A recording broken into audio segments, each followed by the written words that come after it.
as always, fashionably late. Let me get this live video shared. Un momento, un momento.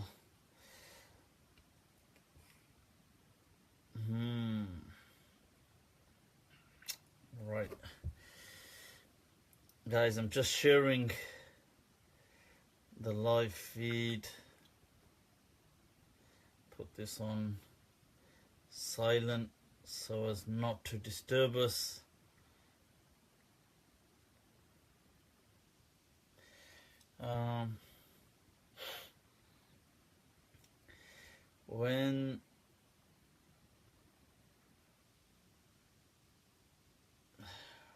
Right, let's see. Almost got it. Just bloody hell, when the phone gets slow. Ya salam. It's like super slow. Right.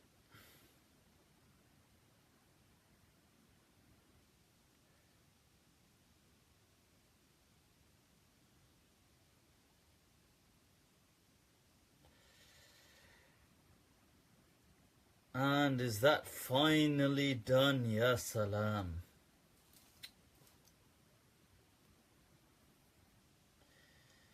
That's done. Alright. Right, I do have my Coke. I actually even bought some, I bought a bit of a semi-refill with it. He took down a mafia earlier today, Sheikh Adam. Allah, I don't know about that. I'll have to catch up. Alaykum as-salam, people. Ahlan wa sahlan bil qawm. Inna alhamdulillah wa kafah. Wa salatu wa salamu ala rasulih al-Mustafa. Wa ala ibadihi alladhina irtada. Wa man bihudahum ihtada. Wa bi athari ahli al-madinati tafah. Wa ba'd. Fa salamullahi ala al-qawm. Ahlan wa sahlan. Tony Cipriani. Alright, what a cool name. Moncler, where are ya? I had no idea. Right, people, we've got a hell of a lot of questions. An interesting week, as always, has passed us by. Could I recommend a good tafsir book? Solomon, alright, ¿cómo te vas? ¿Qué pasó? What's going on? What's going on, Solomon? Right, Sheikh Adam is in trouble in Sri Lanka right now. I don't know anything about that. I hope he's not. I hope he's okay. Yes, sir, Allah. Let's take our... Look at that. Ya salam. Let me mix in my special potion to get the night started. So this is the life of vampires, huh? With... What? He's about to get arrested. What the hell? What the hell? Seriously, whoa. I'm... Yassar Allah, my du'as are with him. I'll reach out to him and try and find out after this dars. Let me just mix in this special potion, people. You hear that sound? Wah, music to my ears. Right, so let's get this show on the road. The guns are not, unfortunately. I need to hit the gym. Right. Is Red Bull Light tasty? I don't know. I always mix mine, so but it's okay. It's good. Let's get these. A lot of questions have come through. I've got my Sam Crow glass here as well, people. Look at that as a refill right there. Sam Crow, people. Sam Crow, Sons of Anarchy.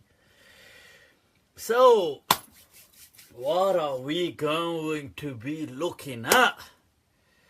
Which wax you using? I just use this, I think, is it called gummy or something? I just pick it up from my local, I was going to say barbers, but we ought to say hairdressers. What is your understanding about hijab? Alright, Riddy, ahlan wa sahlan people. Look at that. Riddy, local, Brums, local and finest, tuning in all the way from the Mamlaka, Saudi Arabia. Right, now, is that a spider on my shoulder? I don't know. Is there a spider on my shoulder? I sure hope not. Right. Who wants to come to my gym class? Who the hell typed that from my... Is that one of my admin playing up?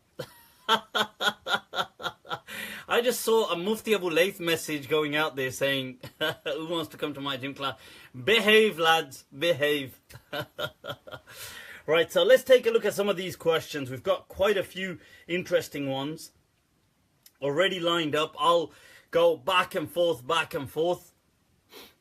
When Allah says in the Quran that a day is equal كألف سنة مما تعدون, it's like 1,000 days of what you, or in another verse, isn't it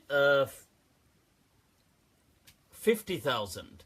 But the point is that, look, the thing, Atif, look at that, people, Birmingham's very own muscled out Muslim, I won't say version, but ahead of Pitbull. Right there, tuning in. Ahlan wa sahlan, Ustad.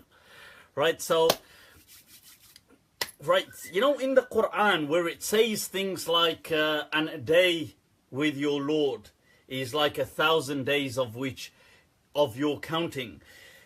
That, okay, there's two ways of understanding these. One is you take a very literal approach, say, oh, so it's 1,000 days. So 1 day is 24 hours and times 1,000. That's one way. That's not the intelligent way of doing things, right? This was addressing, look, whenever we're going to look at the Quran, we have to understand something. Who is the Quran primarily addressing? Who is the Quran primarily addressing? It's addressing humanity, but primarily it's being funneled through, if you like. It's the first recipients, the first effective community, the make or break deal of Islam are the Sahaba, the companions, Arabia, the time of the Prophet Muhammad sallallahu alaihi wasallam. That is who is being initially addressed. These people didn't view time quite like the way we do today. They didn't have it measured down to that scale, like 24 hours and so on and so forth. I'm not saying people in other places, obviously historically amongst certain kingdoms they did, but these people didn't have it like that. Okay, so I know in case you're going to say the Sumerian and the Babylonian kingdoms and stuff, but staying on point, that so Allah is addressing them and saying to them that, oh, you think this day is long, that is a different dimension of time. That's the better way to understand these things. So what I would say is that, right, so that is the better way of understanding this. So cool, people. So just so you understand that these things in the Quran to do with time and stuff like this are simply figurative. They're not actually literal like that. Okay. So, cool. Ahlan wa sahlan bil qawm. Right, so I hope that's answered that. So don't get too caught up in things like, oh, Allah says He created the heavens in this many days and the earth in this many days and He did this and that.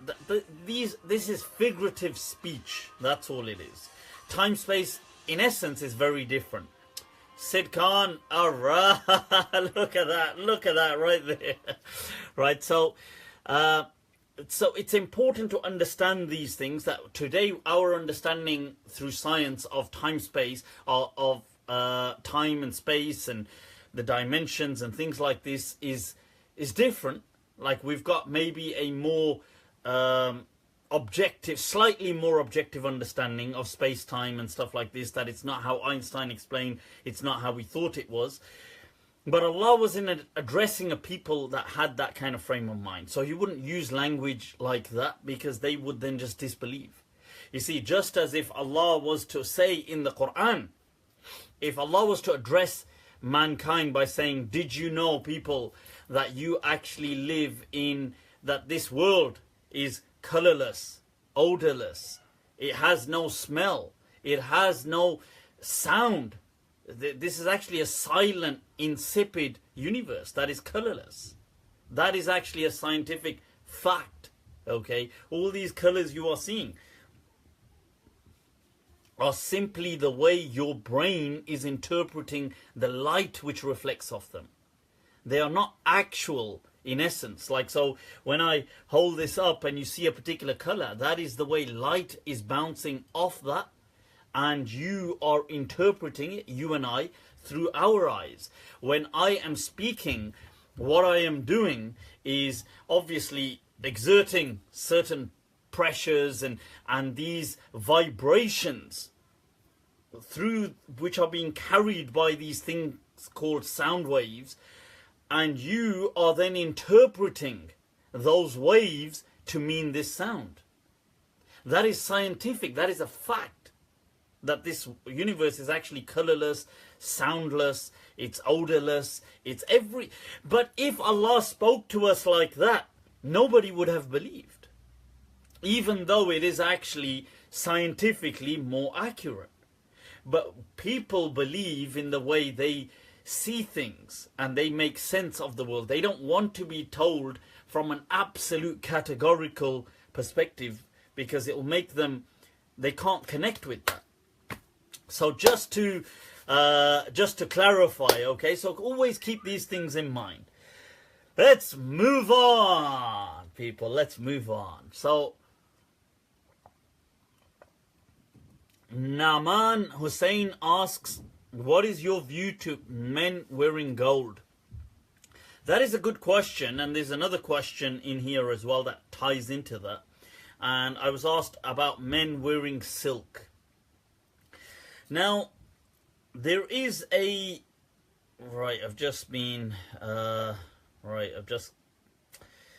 yeah, salam. I've just lost my page of questions. But let me deal with those two questions and I'll go back into that. You have to understand that there is a difference of opinion on these things. There is a hadith that the Prophet ﷺ, that he said that Inna Allah qad harrama, that these two things, He had made them haram upon my ummah, upon ala dhukuri ummati, upon the males of this ummah. And in another riwayah that whosoever wears them is deprived of them in Jannah. This is in reference to silk and gold. What's interesting, however, is, you see, we have to take in a comprehensive approach. Okay, one approach is, we've got this hadith. The hadith is fine, and we've understood that. So many people have said, okay, these things are just haram. Fine, we just leave it to that. Those of you just tuning in, if you just like and click share the live feed, get it out there, let others benefit too, inshallah. Spread the corruption. Somebody's got to do it. Think about it. You can't just let the devil do it. Right, so let's get more evaluative. Right, now, so we're looking at... that is the understanding, that these hadith are there. Silk and gold. One question comes straight away, that why silk and why gold? Shall we take a look at the meanings? Because this is not a ritual. A ritual is just worship, so we don't, even if you don't understand it, you understand it's a ritual. But this is not a ritual, so what is the big deal behind these two? So nobody will say, for example, diamonds are haram. So, diamonds are worth much more than gold. So nobody's going to say diamonds are haram for men. So a man could be bling bling, people bling bling in diamonds. Could have, you know, like some of these people have their teeth coated in. So you could do all of this, and that's not haram. But you could wear, like, this is probably silver, presumably, presumably, right? So this could be gold, and it could be haram. But it could be, you know, laced with diamonds, and it's absolutely fine. So the question is, well, what's going on here?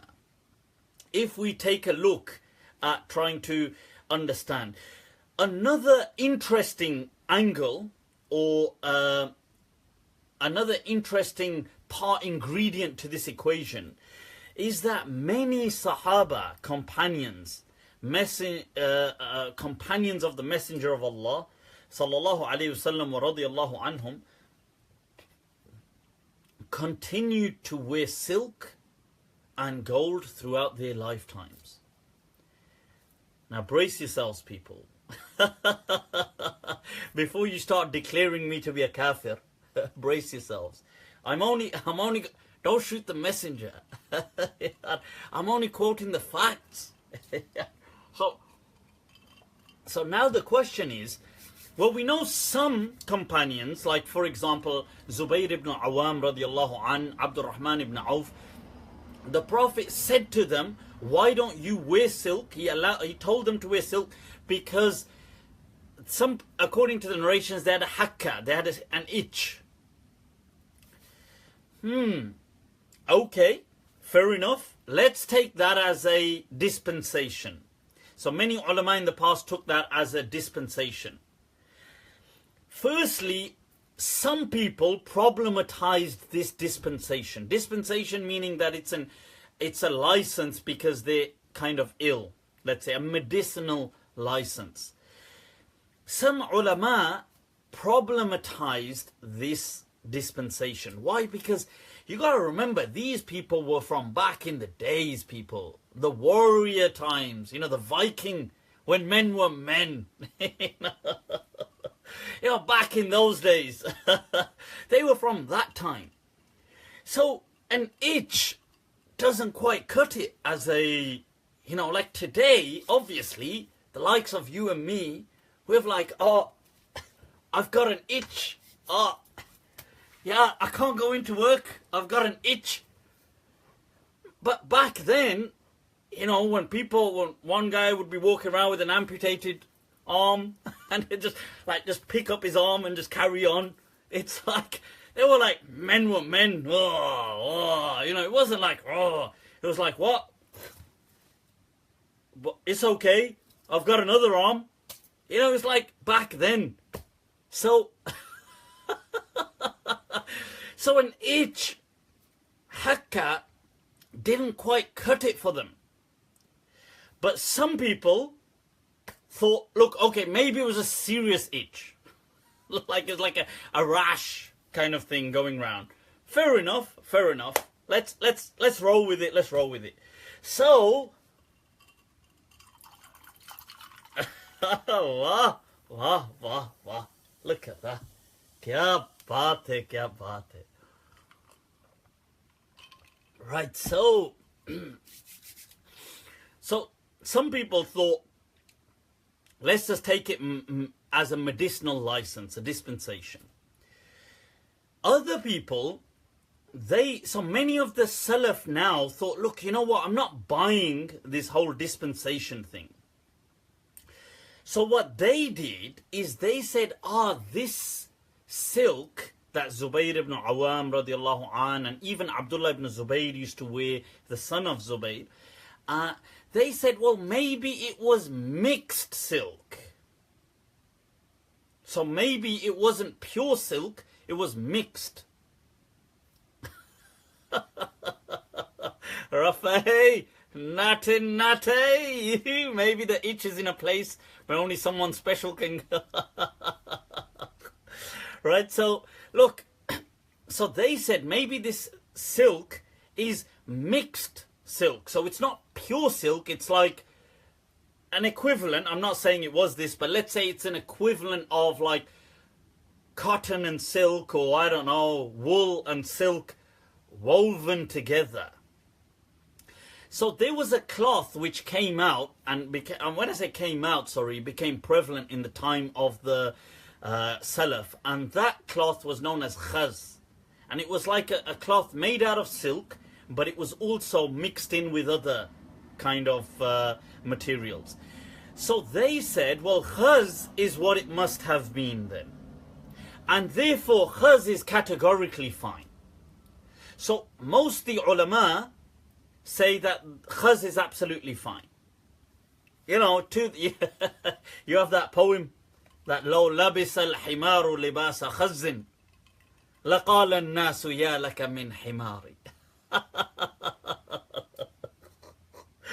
That if the donkey came out wearing attire or clothes of khaz, of this kind of silk, refined artificial silk, people would have said, wow, what a donkey. Meaning that even when they tried to praise it, they still ended up cussing it and dissing it. Because at the end of the day, it's still a donkey. So they just said, wow, what a donkey. I'm sorry. Anyway, coming back to this. Right, so some ulama made a dispensation of saying, well, that's what it is. The problem persists. Let me continue. The problem persists.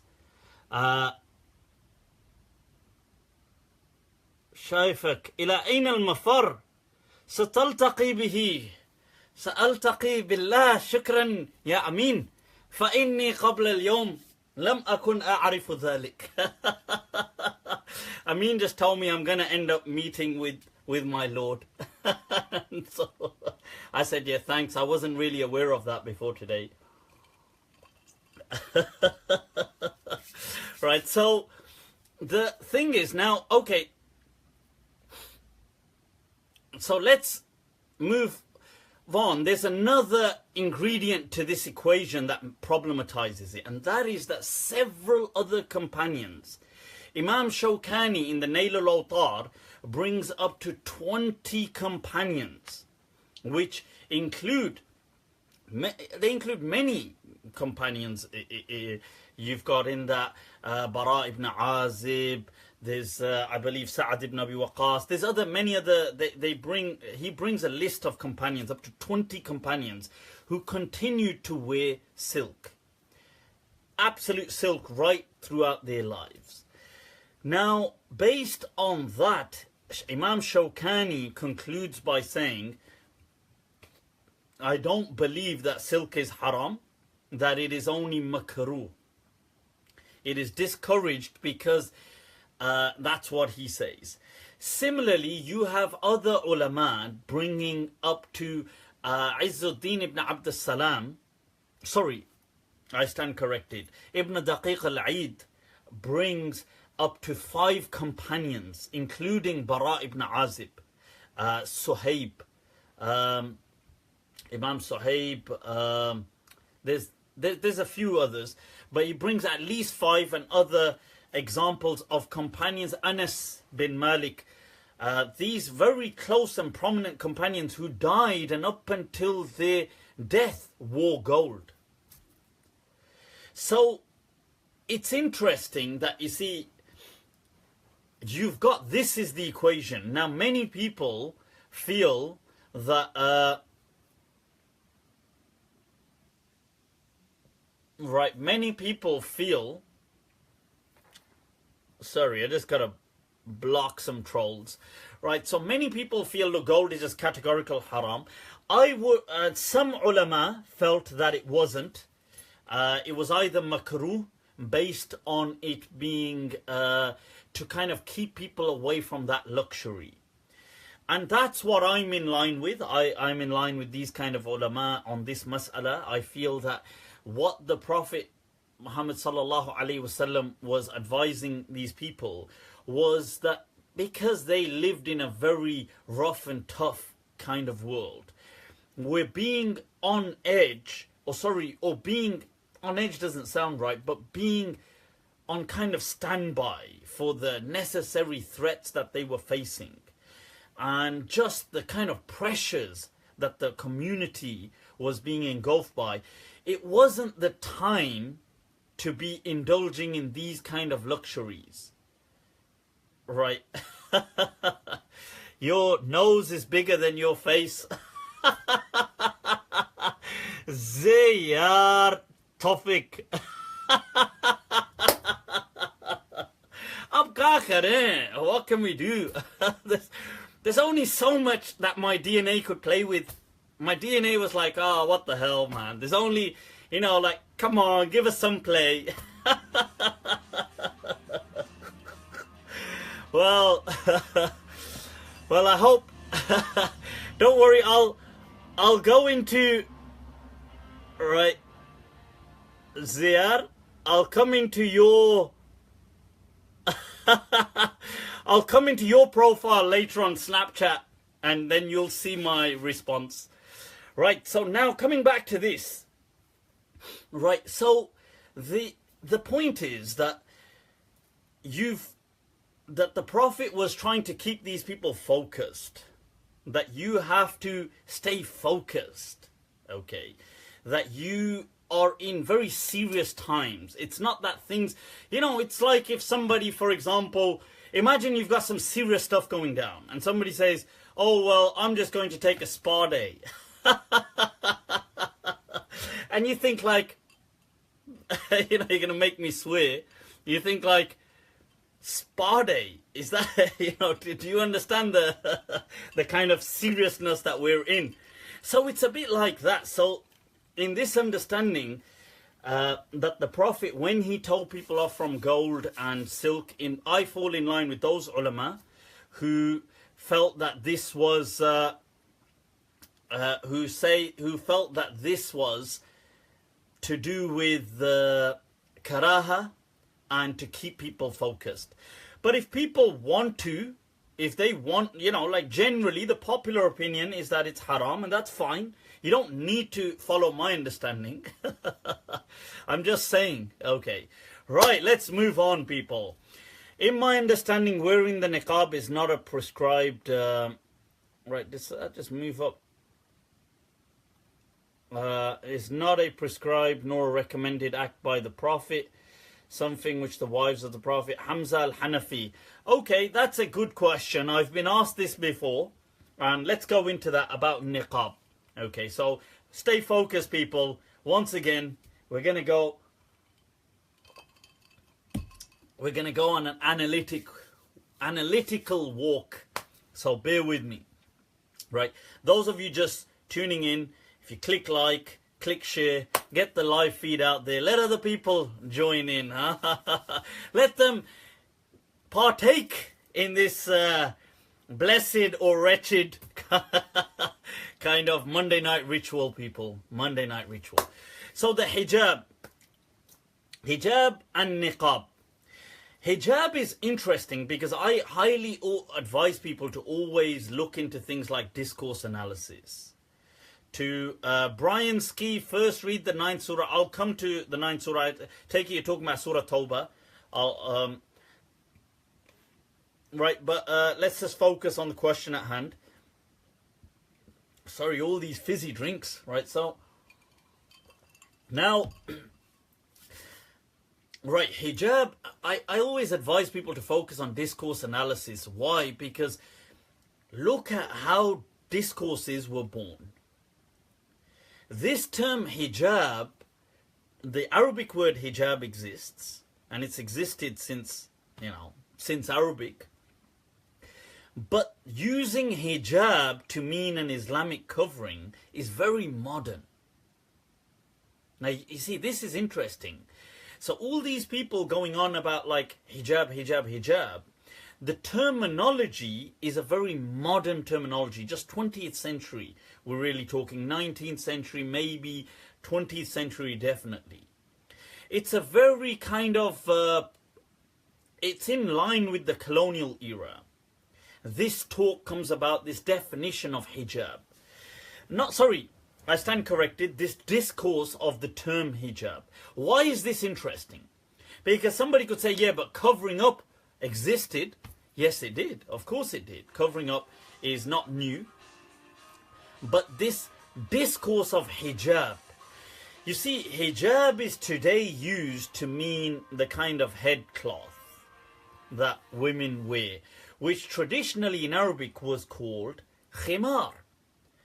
Now, you see, khimar, there is no hot topic in the past about khimar.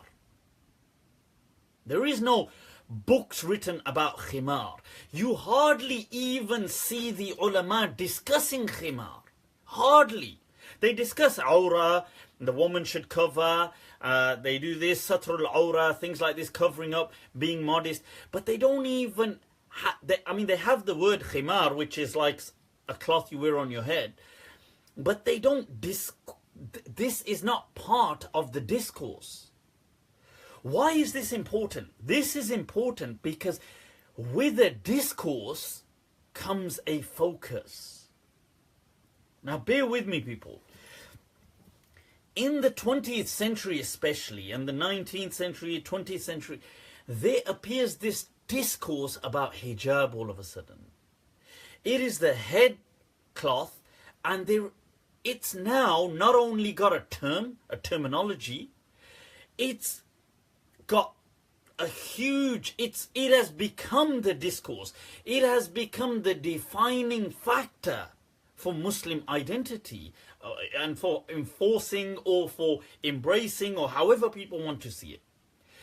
Hijab, this term, this discourse, with the term hijab did not exist like this.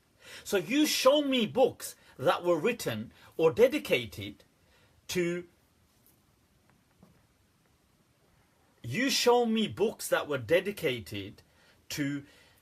things like the khimar. Historically, they weren't ever. The people never. Are you telling me women never? There were no women who didn't cover up in the past. Of course, there were countless women who didn't cover up in the past. So, what I'm trying to say is, when you want to shift a focus, you have to first of all create definitions. You have to create a discourse. So what people did, I'm not saying this is necessarily malicious or malign, but this, I'm just stating it as an observer. I'm not passing judgment. You can, what I'm trying to say is that this is how people work. When you need to shift focus, when you need to create a discourse. To create a discourse, you need definitions. With definitions, you can create emphasis and place limits. This all ties back into control, exerting control. And I want to come back to this in a moment, right? So I'll come back to this thing about control and how that ties in to the human psyche, the human will to power. It is one of our most powerful instincts. But I want to come back to that. So this thing, hijab, all of a sudden becomes a discourse. And the focus is all about women covering their hair. That's really interesting. Because why? Why all of a sudden? Why not about covering their bodies? Why about covering their head? And this term hijab is then used with such confidence and retrospectively placed on our entire tradition. It is used as though this has been like this since the time of the Prophet. But it hasn't. The Prophet didn't ever use the word hijab like this. Neither did the Salaf, neither did the scholars, neither did this wasn't used like this. So this is very, the usage, I'm not saying covering the head as a concept didn't exist. It did. It did exist. But, right, it did exist, but the emphasis wasn't there. The discourse wasn't there. So just to clarify, it's not that I'm saying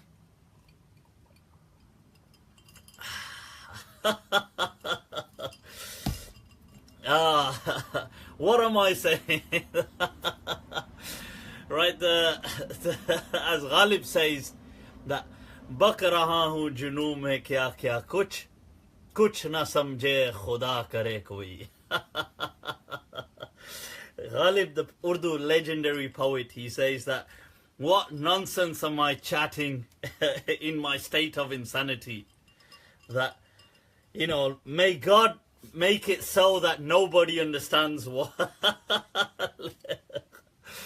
Right, anyway, coming back to this, so let's stay focused. So the thing is, hijab, what we're using today, is a modern discourse, although part of the discussion does exist in the past. So this thing of covering the hair does exist in the past, but it wasn't a discourse per se, that it wasn't this whole narrative constructed with power and a huge emphasis. It didn't exist like that as a narrative. If there were no books ever written on it, this whole discussion doesn't even appear like that in the books historically. But once you give it a term, you create a discourse, you write books on it, it becomes the thing, hijab. So it's interesting, that's all I'm saying. Moving on to niqab. Niqab is, right, so niqab is the covering of the face. Okay, that is done by mainly women, although some men may do that as well. Now, right, so just to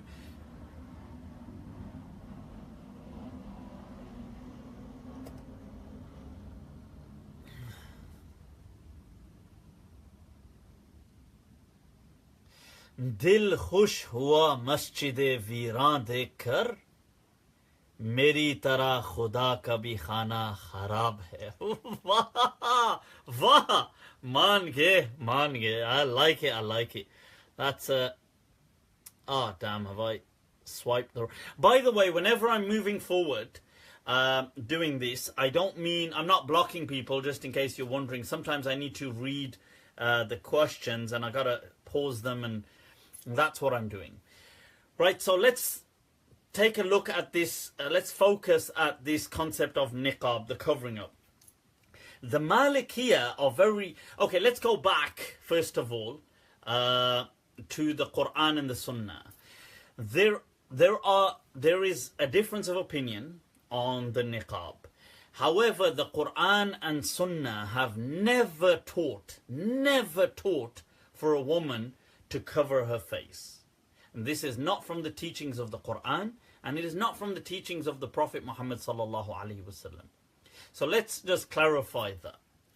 I'm not saying that ulama haven't said this. So I'm not lying. I'm being honest about this. Right. So in no hadith, in no verse of the Quran was a woman ever instructed to cover her face. Ever. Right. So now, and in fact, women are told off from covering their face, especially in certain acts of worship, and I'll come to that. Now, the ulama disagreed. Okay.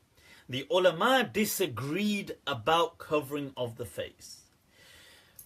Many, like Imam Malik, the Maliki madhab, Imam Abu Hanifa, the Hanafi madhab, recognized that this is not from the Kitab wa Sunnah, to cover the face. The Shafi'iyya and the Hanabila took a slightly different approach, and they believed that niqab was from, although it's not in the Quran or Sunnah, but it's from the spirit of the Quran wa Sunnah. Right, so I'm just saying. Right, so okay, so it's not from, it's from the spirit of the Quran wa Sunnah, they felt. Okay. Now I'm gonna carry on. I've not stopped there. They felt that this was kind of from this whole spirit, and some people practiced this. The question here was that, yes, people in the time of the Prophet did used to cover their face, but was that practice due to cultural practices, because they lived in a desert, that kind of stuff. They lived in desertous kind of surroundings. There was sand, people traveled. Even the men would often do talthim, which is covering the face. They would wear turbans, they would cover everything, cover themselves from the heat, cover themselves from the dust. Is that why the men and women were doing this? Or is it because it was religious? So the scholars who came after, some of them said things like, and I know the Hanafiya were more stronger on this from the Malikiyya. So the Shafi'is and the Hanbalis kind of felt it was from the spirit. They took it as, no, it was part of an Islamic teaching. Right, which I disagree with. And as does Imam Malik and Imam Abu Hanifa, and these people didn't accept that. The Hanafiya and some of the Malikiyya said, oh, this, a woman should cover her face as a safeguarding measure. Now, the question here was, what was meant by safeguarding? This was the question. So they said, saddan lidhari'a, or min khashyatil fitna, out of fear of tribulations. Now, what did this mean? Some people understood this to mean, well, oh, right, there's danger and safety, and you don't want to go against a cultural norm and things like this. That is fine. Some people felt, oh, this is a fitna of the woman being too beautiful. Right. Now, in all honesty, I highly doubt that that interpretation to be true. But if some people may have gone with that, okay, maybe in the past, in some remote areas of the world, that kind of stuff held true, that if a woman exposed her face, it was everybody collapsed. It's got us wondering, what did she look like? But in most cases, that was never, I doubt it, that was ever the case. So when you look at the sources, like somebody asked about Imam Malik is asked about women eating with people they're not related to, so a woman and her husband having a meal with her husband's friends. And Imam Malik said there's no problem with things like this. Obviously, she wouldn't be eating with a niqab in front of her face. She wouldn't be going to... So that kind of stuff, you know, so Imam Malik didn't have an issue with these things. Now, what is interesting is how the later Malikiya have explained this. So Imam Dasuqi and Sheikh Dardir in his summary of the... You have... which is really the summary of Khalil. In his fatwa, in his book, he writes that this is makruh for a woman to do the niqab. It is discouraged for her to do the niqab. And then, now in the commentaries upon that, people will say, they said, fi salah, or fi ghayriha. And the Suqi further adds to this.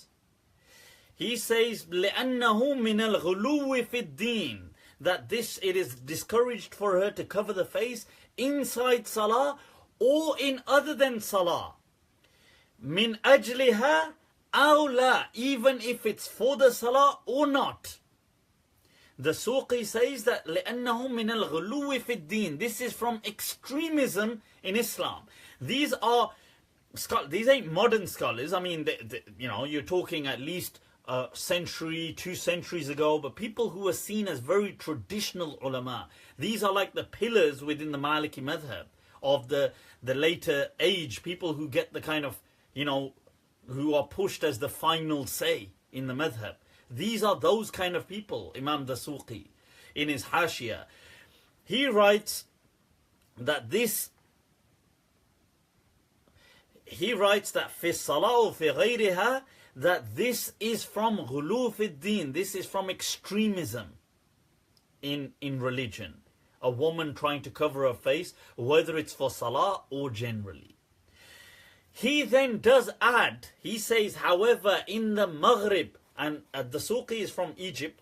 He says in the Maghrib, in northwest Morocco, that kind of region, I mean, he says there's a certain region where women cover their face like this. Now, he says, well, if it's the practice of a people as an urf, he uses the term ada. It's like the custom of a people that this is how they dress. He says in that case, it's okay if it's their dress. But it's not Islam. Now, this is the same thing that Sheikh Ahmed Taha Rayyan, who is the legend amongst the dons of the Malikiya today. He is one of the most senior authorities in Maliki fiqh in the world today. He's one of the elite shuyukh of Al-Azhar. You have his clip on YouTube where he's saying the same thing. He's asked, is niqab fard or sunnah? He says it is not fard, it is not sunnah. He says this is from the adat of people, that some people do this. We don't take this as a matter of religion. If they wanted to do it, that's their thing.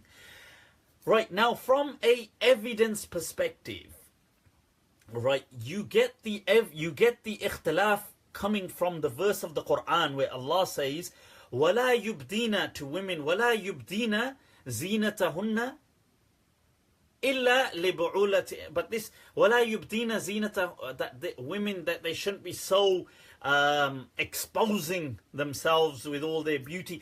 إِلَّا مَا ظَهَرَ مِنْهَا, except that which is apparent anyway from it.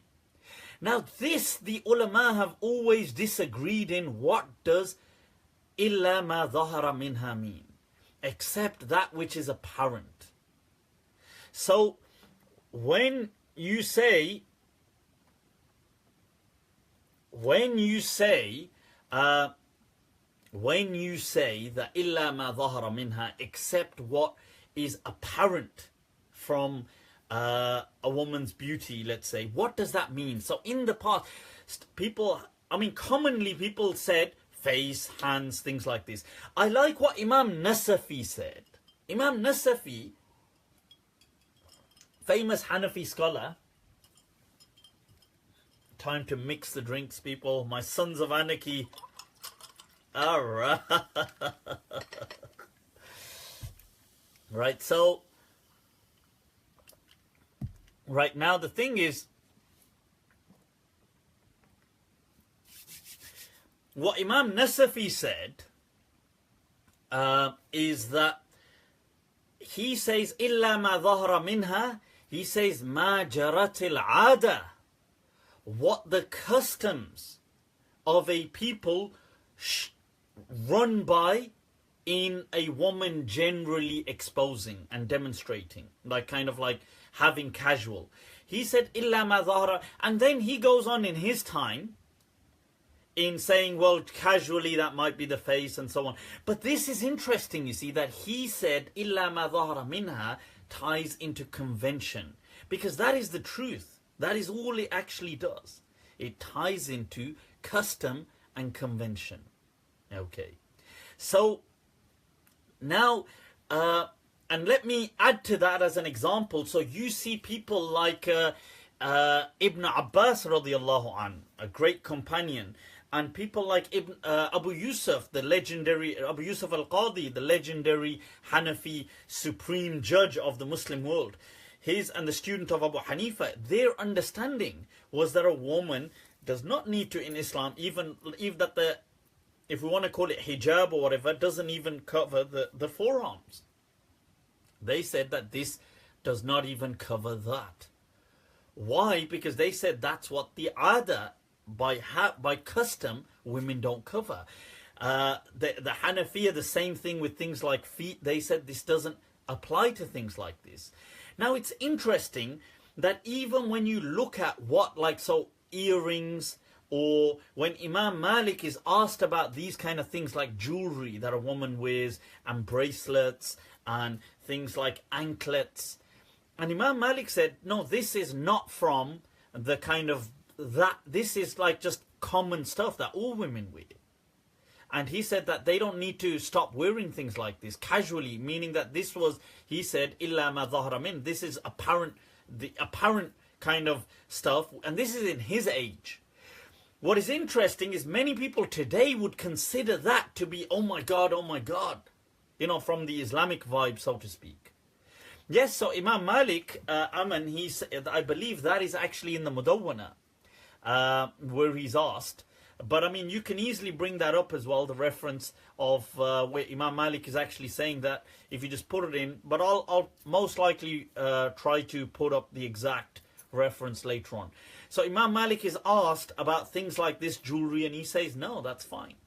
Now, that is my point of saying this, and I want to finish off by also taking us back to some hadith of the Prophet sallallahu alaihi wasallam, and beginning with the hadith of al-mar'at al-khath'amiyya, the woman from Khath'am, who asks the Prophet in the Hajj some questions, and she clearly isn't covering her face and things like this. And Fadl, the Prophet's nephew, is constantly eyeing her up, and, you know, according to the hadith, he's going up and down, up and down. And that's in Sahih Bukhari. So that hadith is a clear evidence. I'd like to quote another hadith as an evidence. The hadith of Ibn Abbas, once again, of Ibn Abbas, which is in... This hadith is in Bukhari. This hadith is in Bukhari, that he says that I saw when the Prophet admonished people and women were there. He says that I saw the women yahwina ila huluqihinna wa adhanihinna, that they were reaching to their ears and taking off their kind of earrings and giving them in charity. And so this was clearly showing that he was witnessing that. It wasn't that they were all covered, otherwise he couldn't see, he couldn't kind of refer to that. Another hadith, once again in this is in Tirmidhi, and I believe it's in Bukhari as well. Similar hadith, that when the Sahabi says that when the Prophet was admonishing people, that this woman got up, Safa'a'ul Khaddain. Okay, she had these kind of like almost like, you know, like weathered kind of like cheeks, Safa'a'ul Khaddain, and she addresses the Prophet. And how was he seeing that, unless it was common?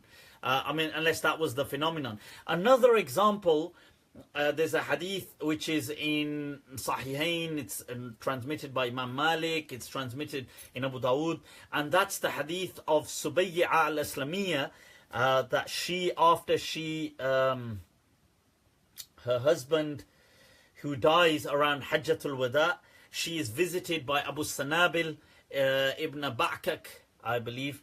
And he says to her, whoa, you look all... And he visits her at home and says that, wow, you look all...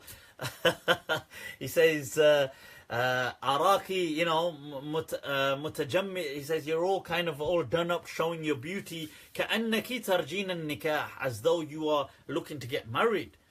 And it mentions the general commentary. She had all the henna on and stuff like this.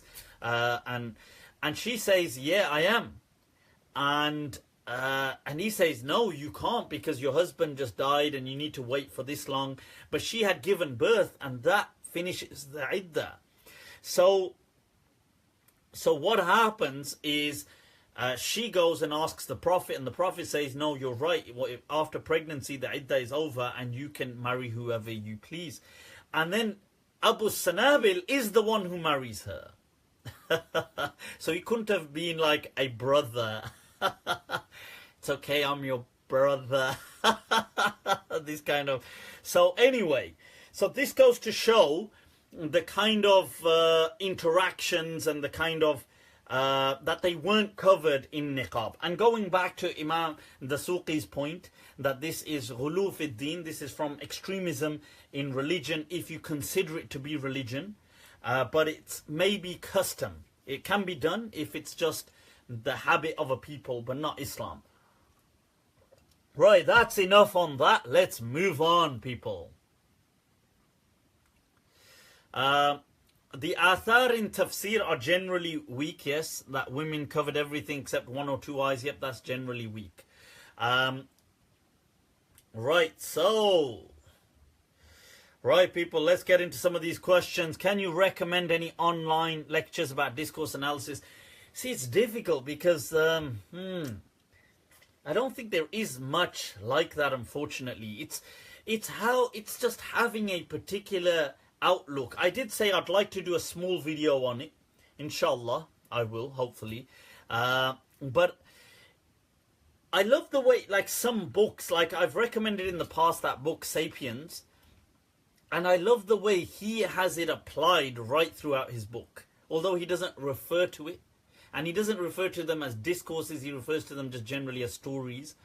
But that's what he means, discourses. Cool. So that's, if you want to see applied, you can read his book or listen to it. But Foucault, yes, of course. I mean, Foucault absolutely is a key kind of contributor to discourse analysis. And especially on the power structures.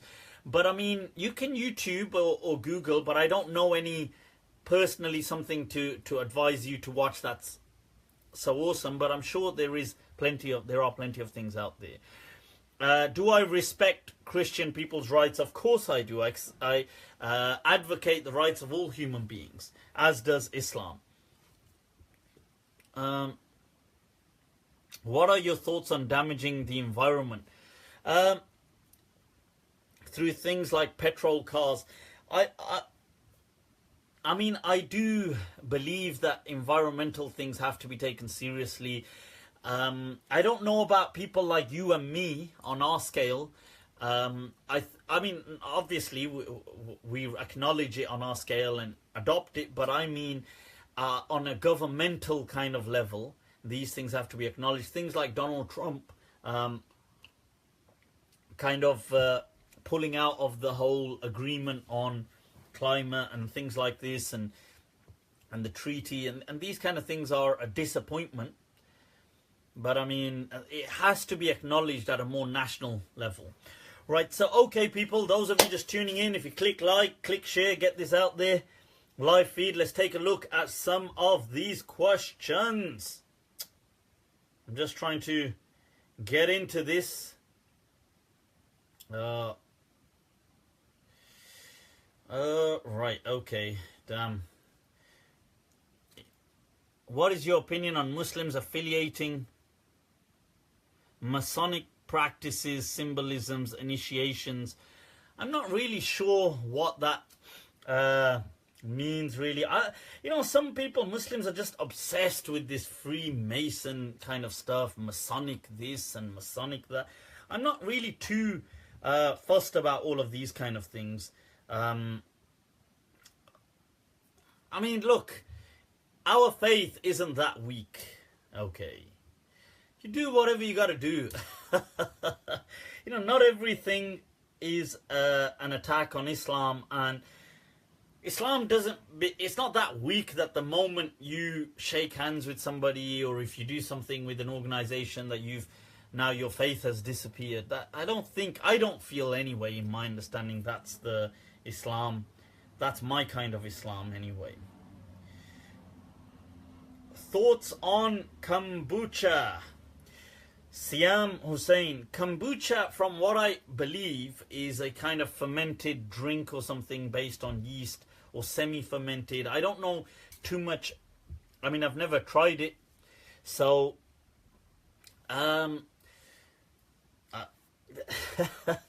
you see, it's interesting because I could be wrong because I don't know too much about it.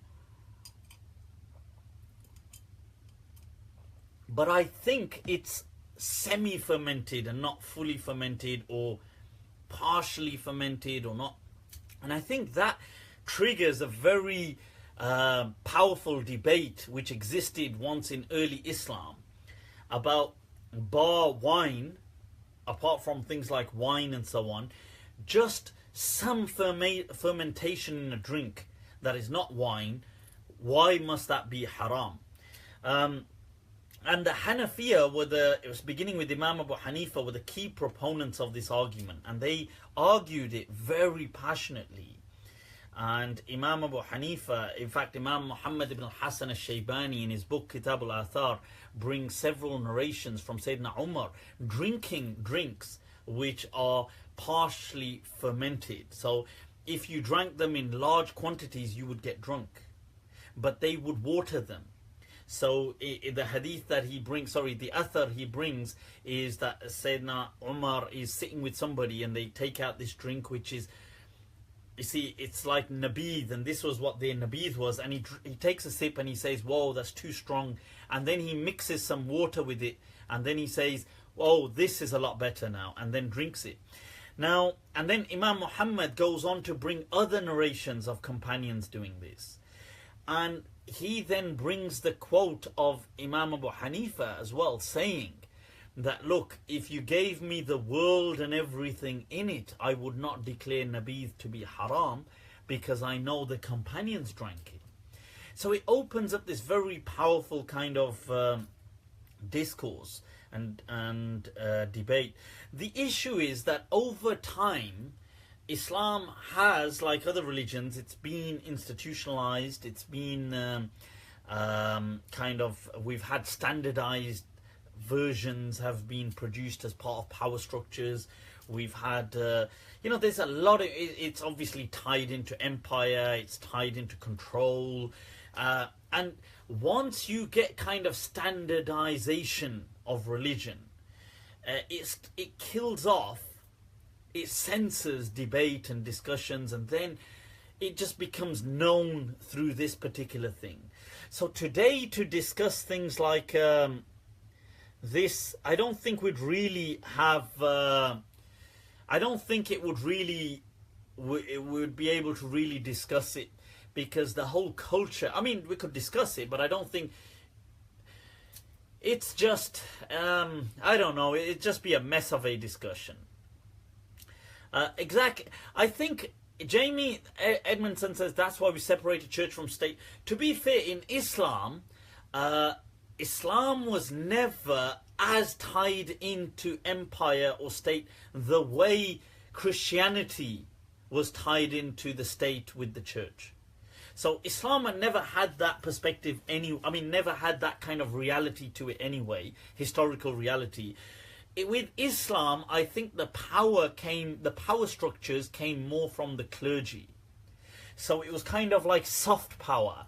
People who maybe don't have too much power but then want power. So they exert religion as a source of power. So whereas in Christianity, the church became the kind of state, if you like. And the rivalry was between the church and the state. The church and the state. Is it Gregory or Henry IV? I mean, they're fighting and battling it out, trying to excommunicate each other, and this is going on and that's going on. But it's not, you see, in Islam that was never the case. The kings or the dynasts or the so-called caliphs were never really battling it out with ulama. We don't have that kind of papacy structure in Islam. But it was naturally ulama at times, some ulama and others, who themselves create part of these power structures and exert control.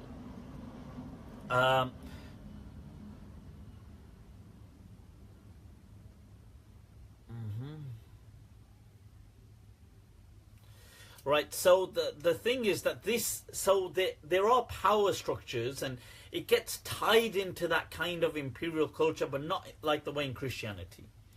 So, right, moving on, people, moving on. Is spirit vinegar halal? Of course, kulsum, spirit vinegar, is halal. And as the Prophet said in a hadith, which is in Tirmidhi, that ni'mu khallikum, the best of your vinegar is khallu khamrikum, is the vinegar of your alcohol. That's a hadith, see, people, in Tirmidhi. So the point is that yes, of course, once it's vinegar, it's vinegar. What is the worst movement in the last 100 years, the Wahhabis or feminism?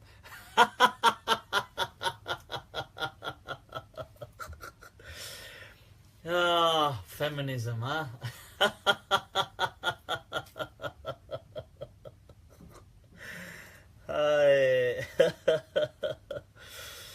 What is it?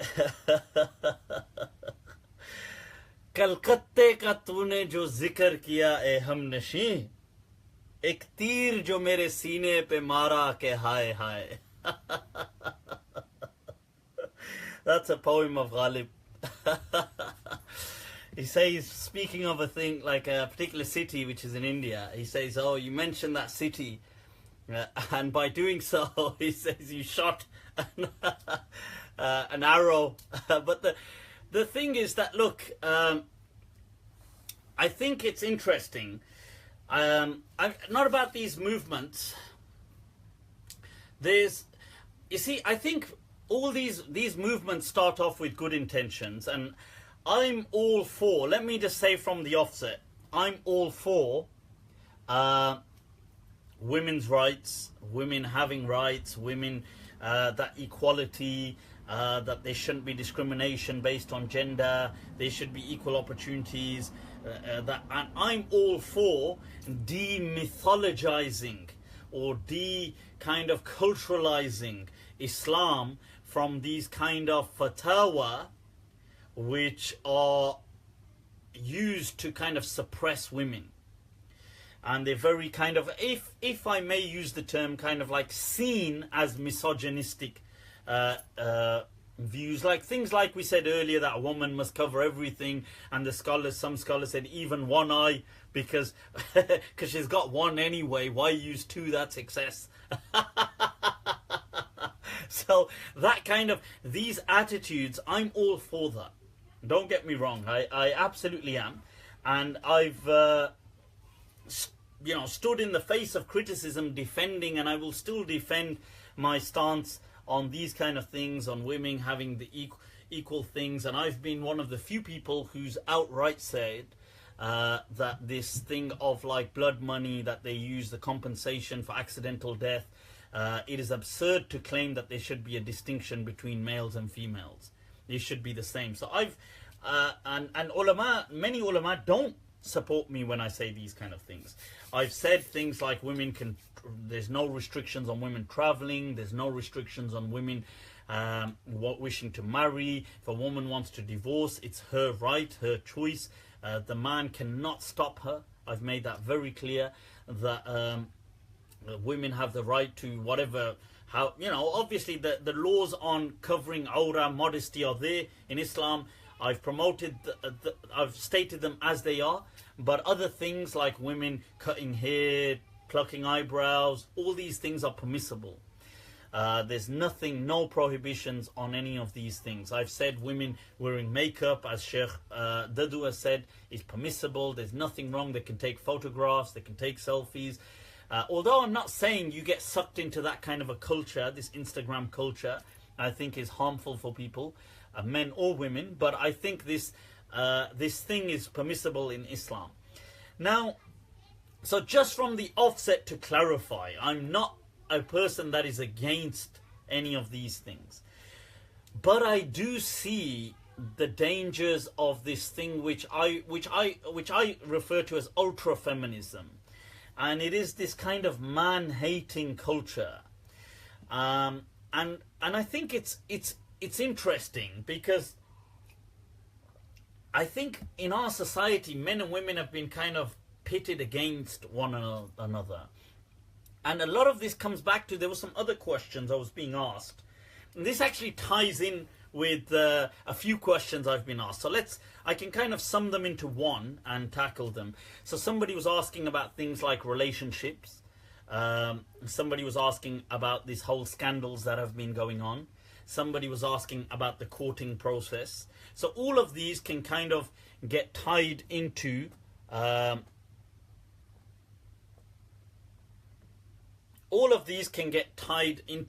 this discussion.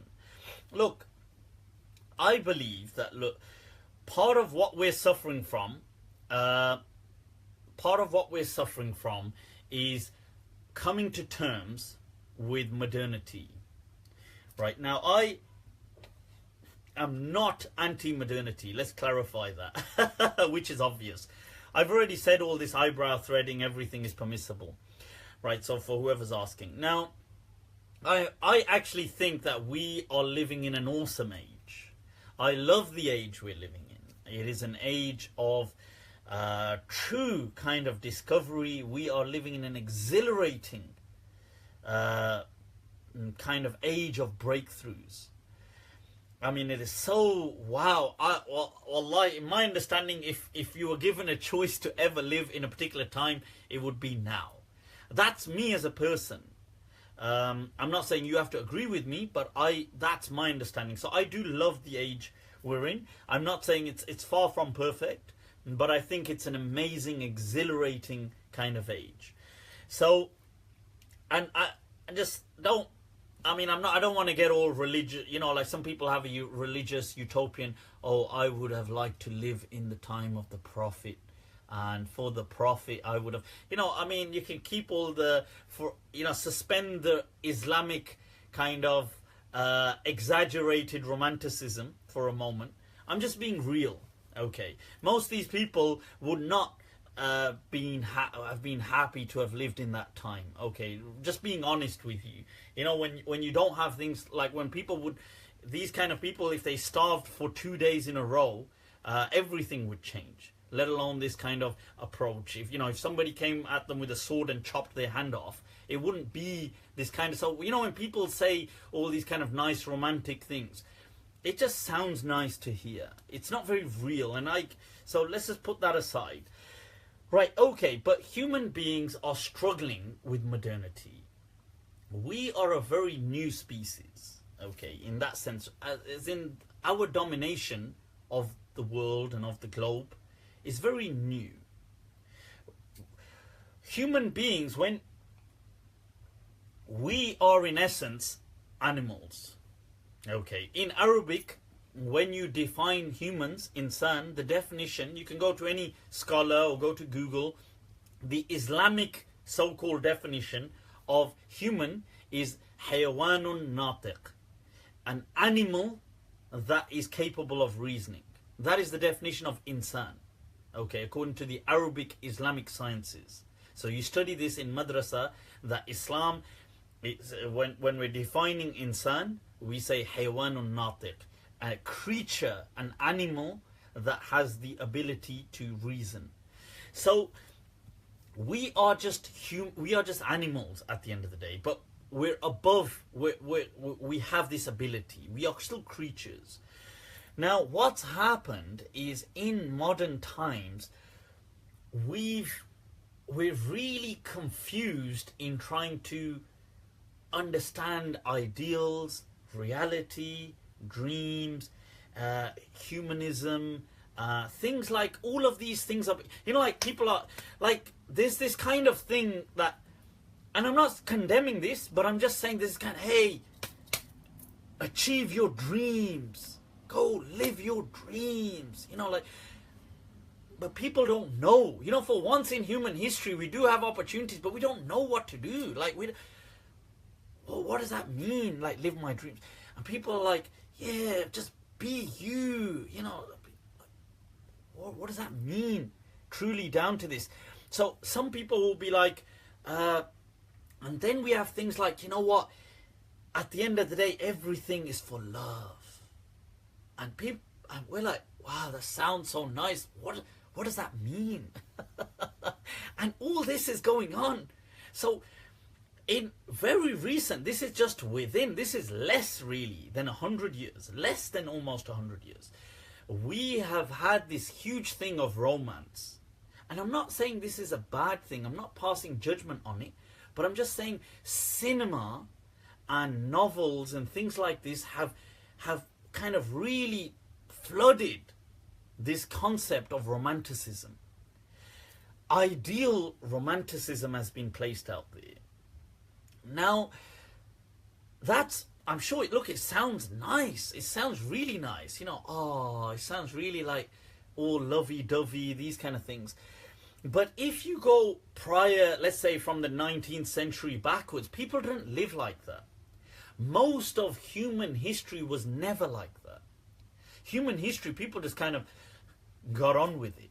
But for once, we're in a time where we are, on Maslow's hierarchy, we're above the basic needs of survival. So we've got time to think. And then we're like, wouldn't it be nice to in the pursuit of love, but the problem is that we are still creatures, which we're forgetting. You see, so this is now what I'm about to say may come off as very controversial to some people, but I'm just reiterating science. This is what psychology says. Okay.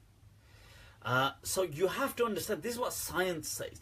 That you see, look, yes, these things are nice and they're awesome, but especially there are some distinctions between men and women, male and female, if you haven't noticed already. And the question is that men, especially male species, right throughout humans and other species, they have always been, primates and mammals and humans, they have been just polygamous non-stop. The male species is psychologically obsessed with sex. I'm just gonna look, I'm just some people might hate me for saying this, but I'm just being honest. It's like, and our problem has been in modernity in trying to get round these things, because people don't like these things because it doesn't sound politically nice. It doesn't sound politically correct. Okay, so people are like, well, it doesn't tie into these ideals, but this is a reality. So what do we do about that? So how does this work? And the problem is it doesn't work. I mean, maybe it's just a problem. So we've got all these ideals, we've got things, we've got this, but the male species doesn't generally operate in that way. It does it for a short while, but then the male brain is all over the place. And this is what causes all these issues. It causes these, and then when it causes breakdowns in relationships, I feel this is what has given rise to this ultra-feminism, in hating on men for being like this. But then, you see, the issue is I don't think men can generally change it, because it's hardwired into their instincts. And if they do change it, if this does change, it will take an evolutionary process. It wouldn't change overnight. It wouldn't change within decades or hundreds of years, because the male species are like this. So it's not just men, it's the male species. So, I read this report. It said, men, and it said men think about the deed. Men think about this every 11 seconds. And it's the kind of thing that all men will suddenly be like they'll be like, what? They'll be like putting on that acting face. Really? And they'll be like, damn, that's so accurate. But anyway, and I feel that the problem with this is I feel that the problem with this is Muslim scholars are kind of stuck, because they too start getting asked questions like this. And they too start getting asked questions about this, but they start to come out with these Islamic ideals. Sorry, these, not Islamic, but these ideals. Like, oh, brother, or people shouldn't be like this. It's all about the akhirah. It's all about this. Desires are momentary. Rise, become like angels. Oh, fast. Oh, do this. Oh, do that. Now, the thing is that if you preach like this, the issue with it is you see, this is the catch-22. People want you to preach like that because they want to look up to higher ideals. So this is why ulama preach like that. the catch-22 is, if you do preach like that, it's not real and nobody can live up to it, generally speaking. The odd person may, but generally speaking, they won't live up to it. So it then becomes a problem for people who then feel that they have failed in terms of Islam because they can't live up to these ideals. And it fails for these scholars too, because they too are just humans. So then there's all these things about, oh, you know, this scholar, he's talking about this. Oh, why is he talking to a woman? Why is this happening? Because these ideals have been set.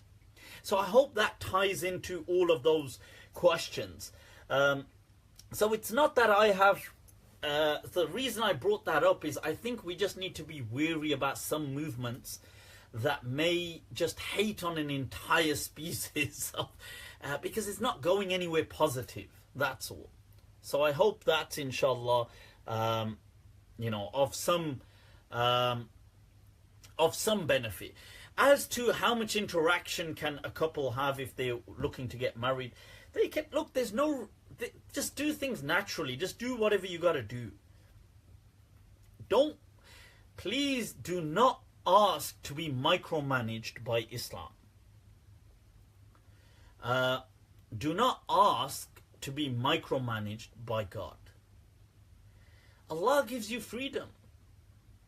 Live by it. You know, God has given you freedom. If you want to talk, look, a person says, oh, I'm interested in getting married, or I'm interested in doing this. They do whatever they do. I mean, you don't need, Islam isn't going to govern you.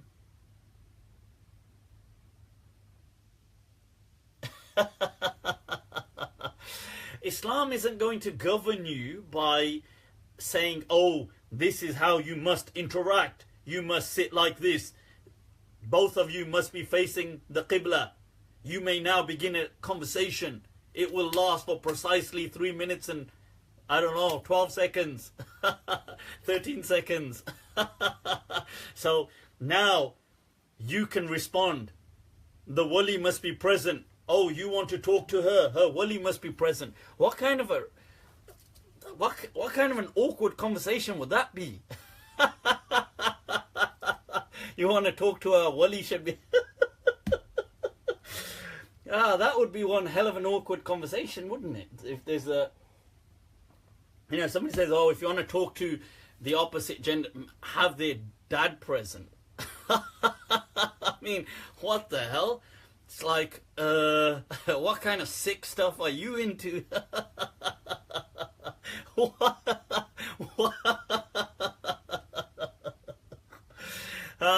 Anyway, people. So, let's get another question going. Before all these fatwa of kufr are thrown against me. Is secularism compatible with Islamic teachings? This is an interesting question because it then says, P.S. If you are asked to run an Islamic government, how will you run it? Rafi, the thing is this. So, look, I'm just, you know what it is? I'm just being human. Unapologetically human. That's all. Why should I have to apologize for being a human? I'm not trying to offend people. I'm just being real. That's all. Keep it real. That's what does Ghalib say? He says, "Sadiq hu apne qawl mein, Ghalib khuda gawah. Sach kehta hu ke jhoot ki aadat nahi mujhe." That's he says that I'm just being truthful in what I say, and Allah knows it. That I speak the truth because I'm not accustomed to speaking lies. That's the thing. Right, coming to Rafi's question here about governance in the name of Islam. You see, when people say secularism, you have to understand what that means. Secularism in different parts of the world means different things. Okay. Islam traditionally, Muslims traditionally, Muslim history traditionally.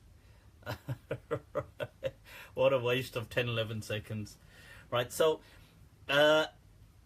Muslims traditionally, right, in our history didn't have a kind of theocratic governance. The rulers, Muslim rulers, kings, dynasts, didn't really get involved with religion like that. If whatever you're calling secular today, Muslims pretty much lived like that, pretty much, not exactly on these full freedoms, but pretty much like that throughout our Islamic history almost. For the most of our Islamic history, there was never interference with religion, usually from a kind of authoritarian, a statutory perspective. The state didn't, I'm calling it state, the empire, the dynast, didn't really get involved in religion apart from where it politically suited them. So it might have been, for example, that some scholars have made a big deal about somebody and they're saying, oh my God, this person's a so-and-so, he needs to be punished, or this person needs to be that. And then the kings may have thought, you know what, okay, I'll tell you what, there's too much of a fuss here. Let's do this to keep that position, that power. So people will look at me like, yeah, like you're doing it, you know, like that.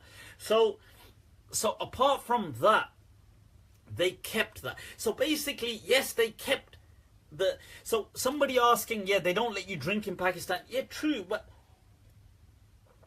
You see, so what you'd have is you would have scholars preaching, public perception. So the public generally felt that many Muslims have always drank alcohol, many Muslims. It's always been a part of the Muslim world, alcohol. In fact, huge poetry has always been dedicated to alcohol.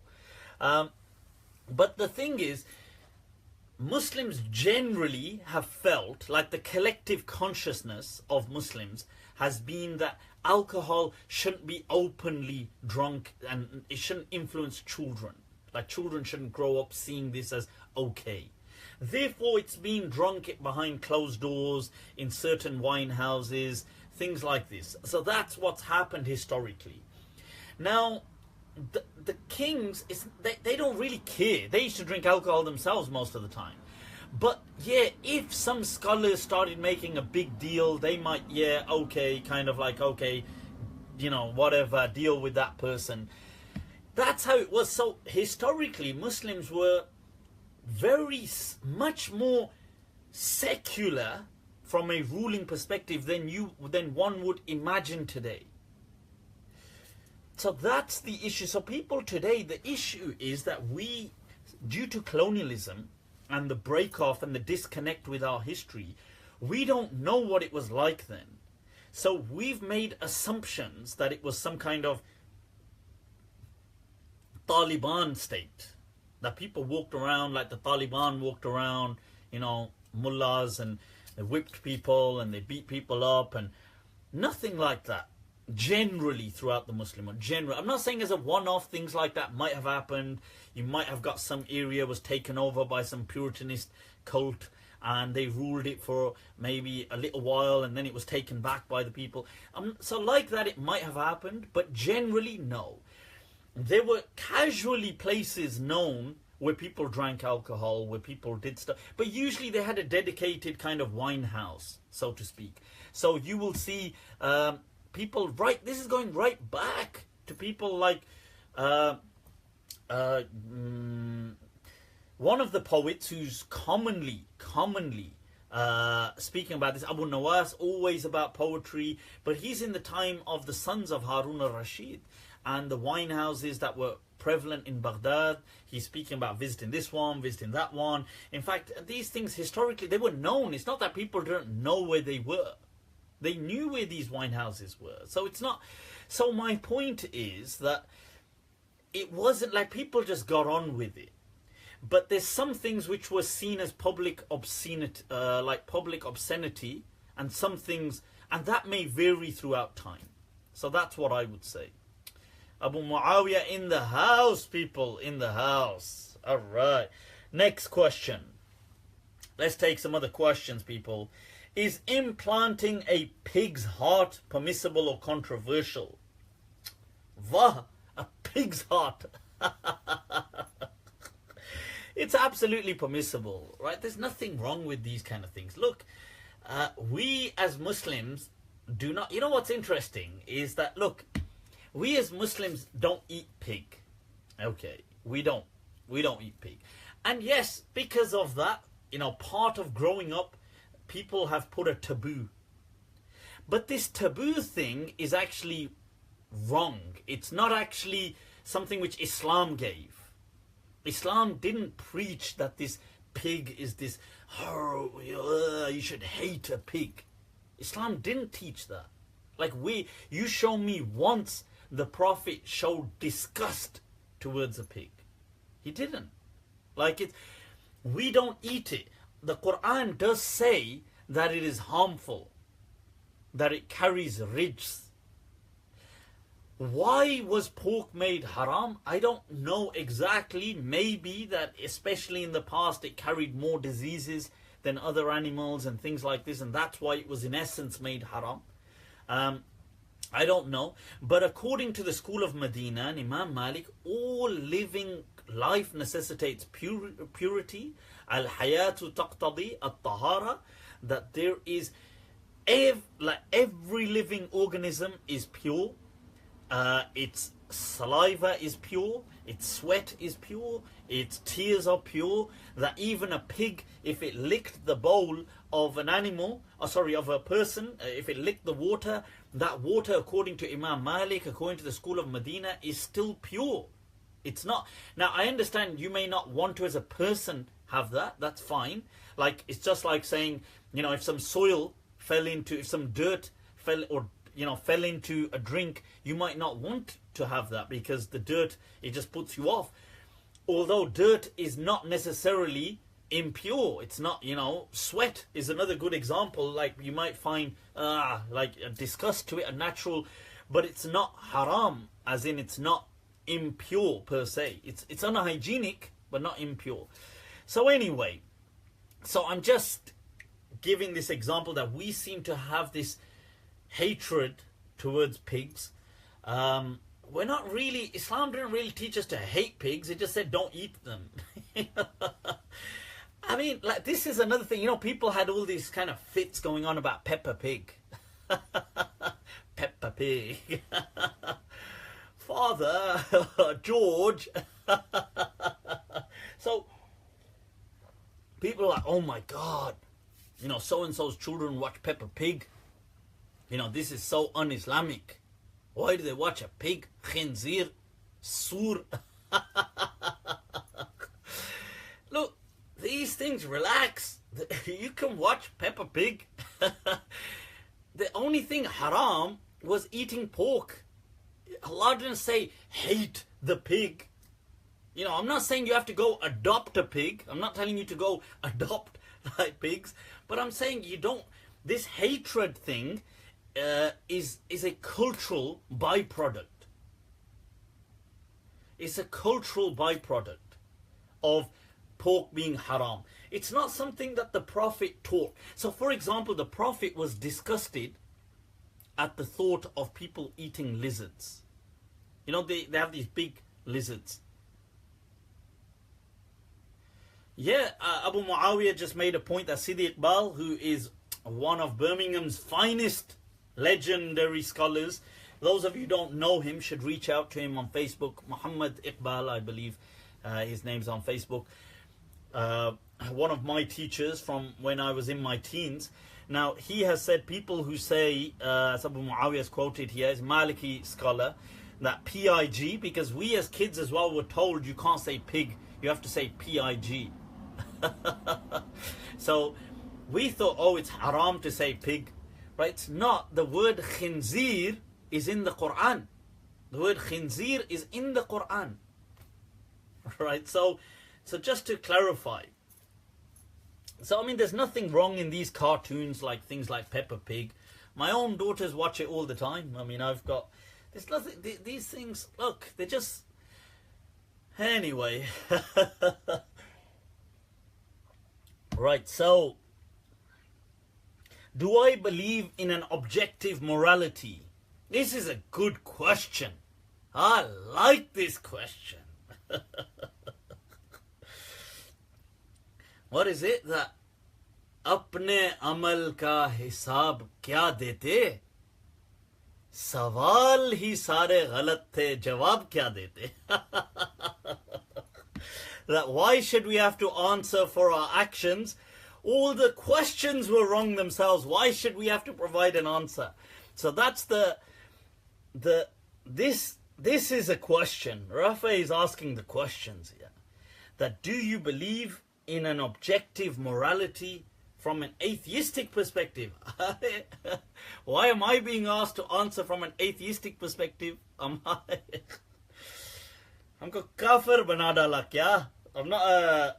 But let me give it from my perspective. Right? The thing is, look. Do I believe in an objective morality? This is a really good question.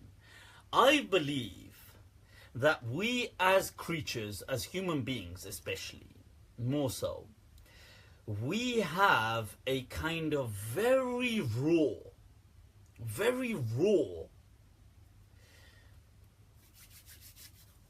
kind of morality based to us, which is very raw. It's not detailed in any way. It's just raw. And it's based on just very simple kind of elements to it.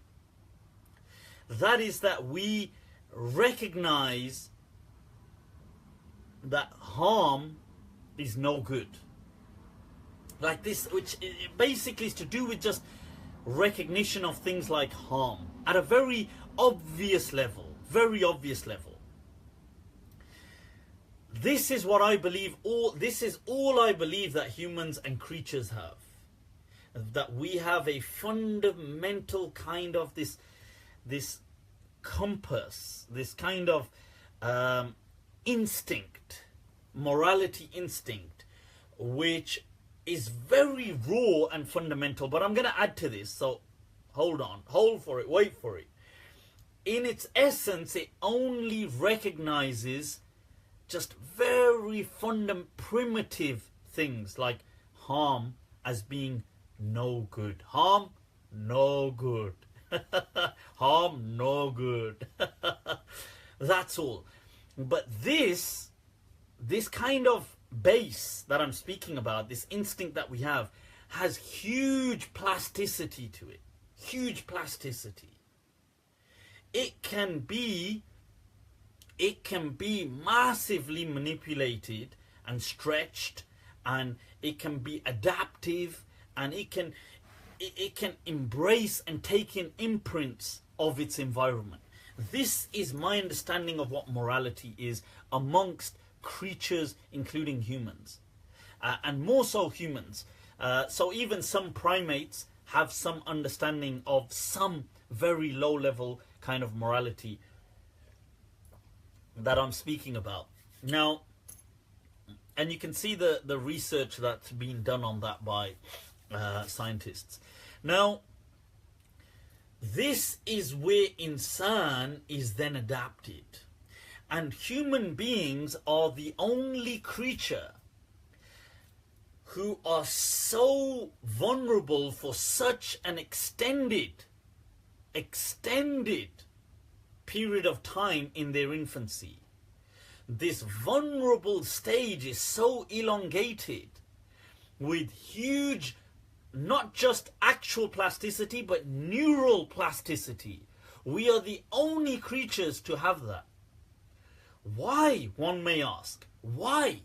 That leaves us so open and prone to danger. Because it is during this time, as the Messenger of Allah said, فَأَبَوَاهُ يُهَوِّدَانِهِ أَوْ يُنَصِّرَانِهِ, that his parents, his surroundings are molding him to those, what they call morals. Whether in the hadith that is Jewish or Christian or whatever. But this base is what I'm referring to in Islam, we would understand as the fitrah. That the base of it. Now this it embraces things around us. So we recognize, we're told, oh, this is no good, that's no good. Universally speaking, I don't think there is such thing as objective morality on that scale. Maybe out of the way I'm saying it, this kind of very raw level, kind of primitive morality base exists. That's what I believe. I don't believe objective morality exists as in lying is bad or drinking alcohol is bad, unless you're bringing it back to this thing of, well, oh, it's harm. And at a primitive stage, we recognize harm to be bad. So that's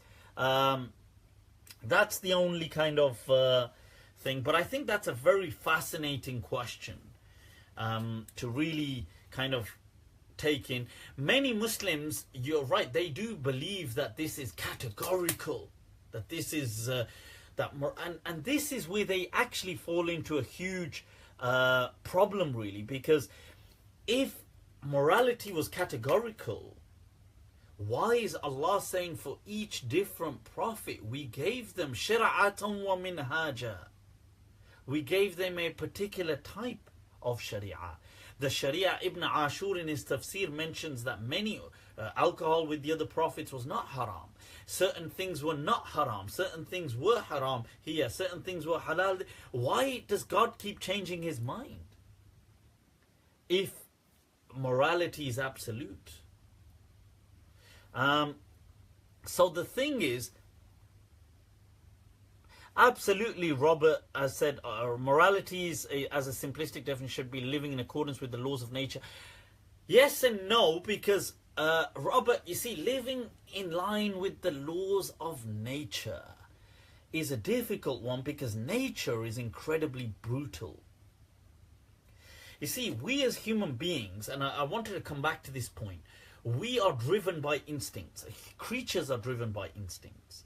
One of our most powerful instincts that we have, obviously, I know it's those of you in line with psychological, it's the instincts for stuff like food, instincts for the sexual instinct, but also the will to power. This kind of instinct to exert control on our environment. This is, creatures do this. This is not human specific. Humans have just taken it to a cataclysmic level, that's all. We are just so goddamn good at it, that's all. So this exerting control, this is the interesting thing. Because this is an instinctual thing. We wish to exert control on people. Now, you throw religion into the mix, and you see, to some people, they will exert control like a dynast, a conqueror. They will go, you know, I don't know, conquer lands, do this, do that, actual physical force. But physical exertion of control is actually one of the weakest of its kind. Look at the alpha male as an example. Alpha male. Do I need to kind of get into kind of like character here. Wait there, let me. All right, people. That's how the alpha male. I need to be doing something like this, one of these kind of, this is like a walking cane I've got, as you can see. All right. The devil. Right, so let's take a look at the alpha male. This is interesting because if you ask people about the alpha male, their natural gut instinct reaction will be, oh, it will be the tough kind of, oh, this kind of creature or human that's all, oh. But it isn't. Like, look, you know, when scientists who study animals and who study primates, so monkeys, let's take monkeys and apes as an example. The alpha male amongst the kind of group of, let's say, 50 monkeys is not actually the strongest one amongst them. Right? The studies demonstrate that the alpha male who actually runs the tribe of the monkeys, of these primates, is actually the one who goes around getting support from the other ones. So he'll kind of like tickle, or the monkeys do the other kind of, they kind of nitpick, and he does that with other, and he kind of like caresses and touches, and he shows support in their kind of own way, the primate level.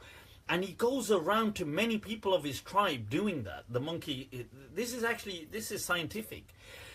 It's not the toughest monkey who runs the tribe at all. That is not, if that happens as an exception, it is definitely not the rule. The chimp, the ape that runs the tribe as the alpha male is never the toughest kind of one. It's always the one that's most strategic.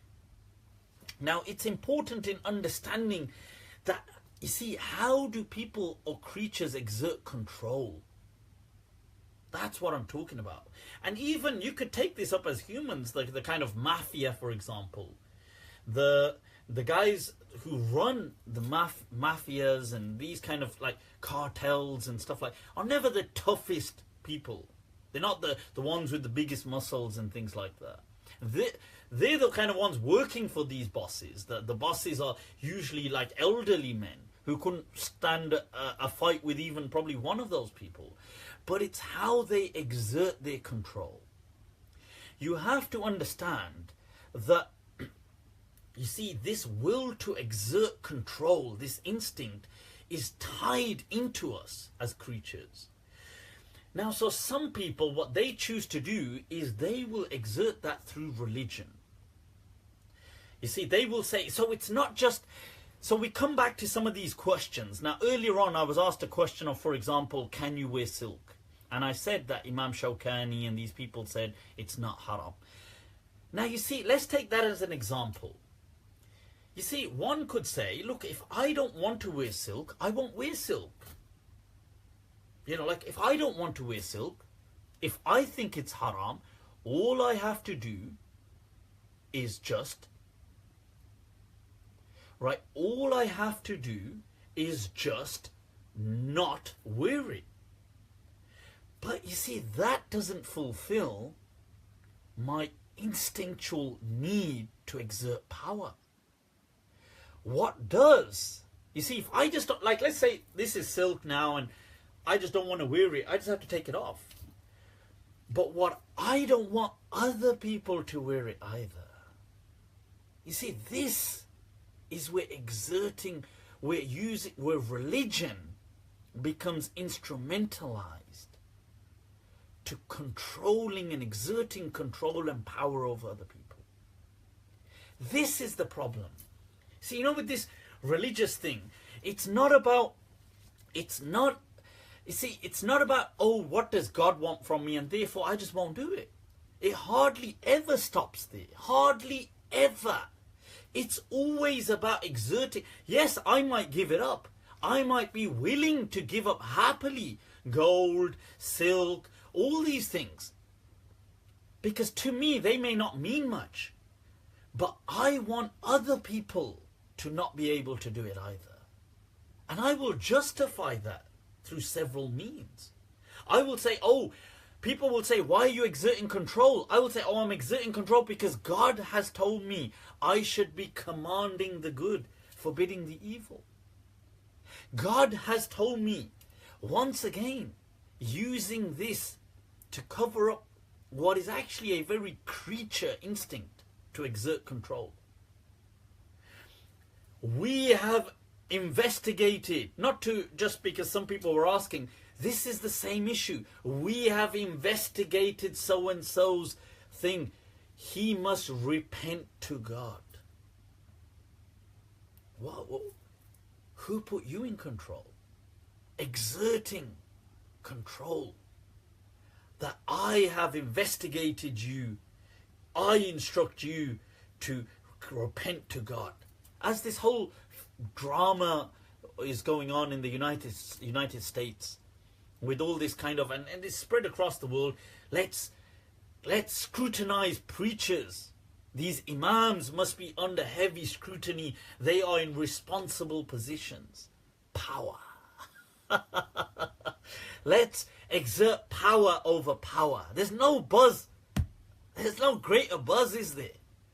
To take down a person of power is to exert greater power on them.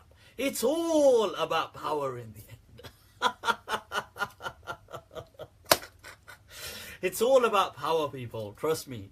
Right? So I'm telling you that these things, it's fascinating to watch from a distance. And I'm not saying, as a human being, I'm sure I'm a part of that as well as a creature. But at least by having a recognition of these structures, it allows you to be a bit more closer to objectivity. That's all. Right, so any other question? I'll tell you what, should we take some rapid round? Let's take some rapid round questions. Is Aqiqah a pagan practice? Yes, it was. Aqiqah is a pagan practice that was practiced by pagan Arabs before the advent of Islam. When Islam came, the Prophet didn't actually encourage Aqiqah, but he allowed it to carry on because it was not threatening in any way. And I speak about that in my article. I've got an article on Facebook, a note. Guys, if you go check it out, it's called Halloween or Halaloween. Halloween or Halaloween, people. Trick or treat. I mean, I don't really know what the big deal is with people. What is their big deal, man? Gio or Ginedo? Live and let live. Look, if you don't want to celebrate Halloween, don't do it, god damn it.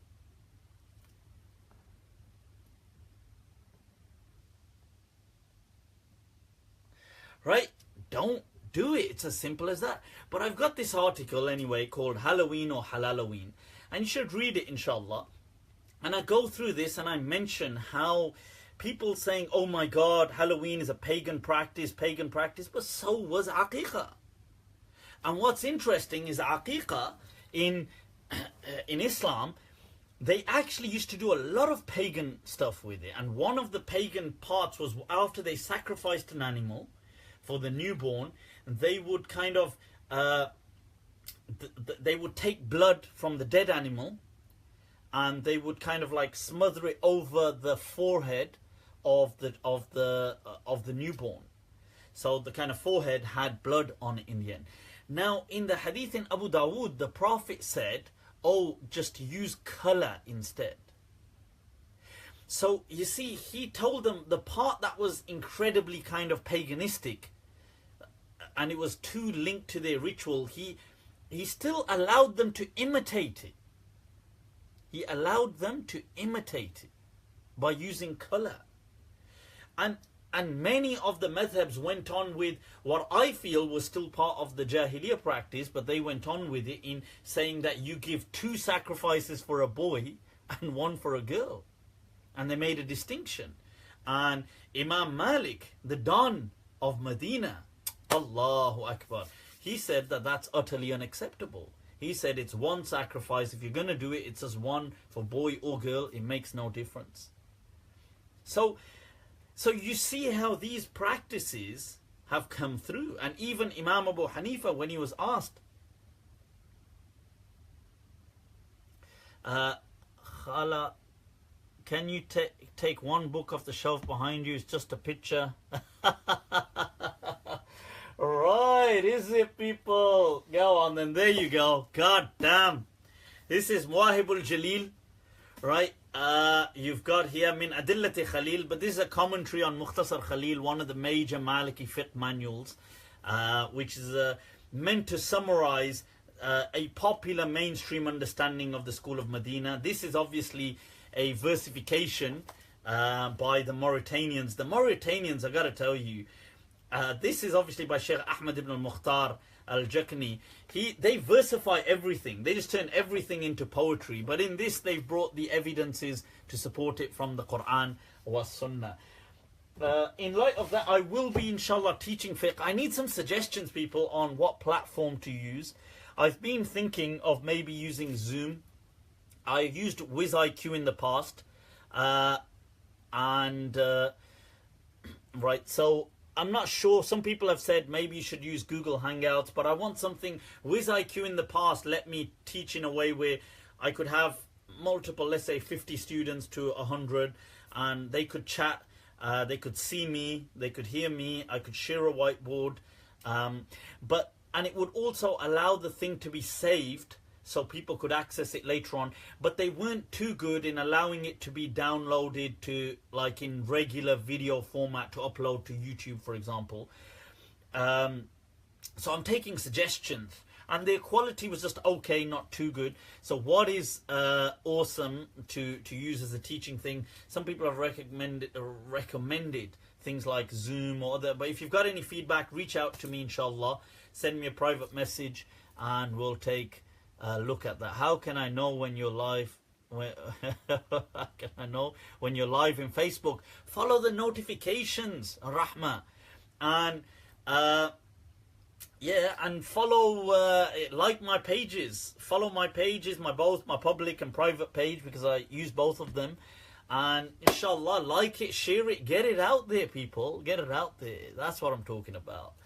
And yeah, so live, you should be able to follow notifications for whenever I have live videos. But that's awesome. Go on then. Any quick, rapid round questions, should we say? Mi'raj, was that a real body or soul? I've answered that before, Samil, in much more detail. That Qadi Iyad mentions in his Shifa that there has been huge difference of opinion since the time of the Salaf, the companions. There were people who believed it was not a real traveling. That included the wife of the Prophet, Aisha radiallahu anha, the mother of the believers, and it included people like Muawiyah radiallahu an, and that is the inclination I take, that I am inclined, and I take their understanding, which falls in line with the verse of Surah Al-Isra itself, that is that وَمَا جَعَلْنَا الرُّؤْيَا الَّتِي أَرَيْنَاكَ إِلَّا فِتْنَةً لِلنَّاسِ. We did not make this vision, ru'ya, which we showed you, except a trial for people. Many other people took this as a physical traveling, and then they disagreed whether it was a physical as the the Isra and the Mi'raj, or was it just the Isra was literal and the Mi'raj was a vision, and they disagreed. But generally, many did take it as literal and some didn't, and I don't personally take it as. What skin color did Adam have? God knows. I have no idea what Adam alayhi salam would have had. I think, it's difficult to say these kind of things, as in some people say, was he black, out of Africa, was he Homo sapiens? Generally, the understanding is that we emerged from the African continent.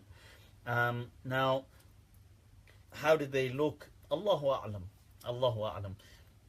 Yes, there has been interbreeding along the way with Neanderthals and Denisovan man, and there's a fourth. Apparently, there's a fourth kind of species as well that we may have interbred with, but they don't know what that mystery species is.